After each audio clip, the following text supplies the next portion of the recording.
A massive UFC cage fighting event is set to take over the White House this weekend. A towering temporary structure of lights, speakers, and wiring called the Claw has risen over the South Lawn.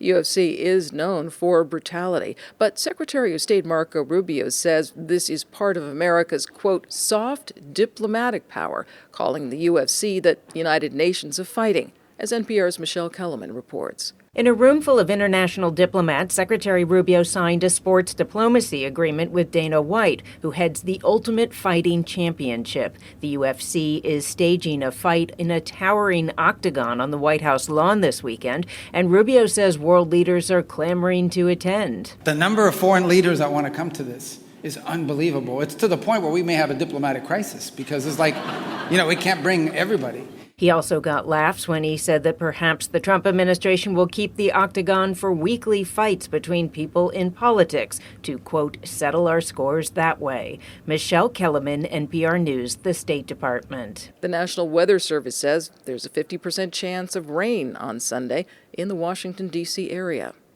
I'm Corva Coleman, NPR News. For more of today's news, check out NPR News Now, wherever you get your podcasts.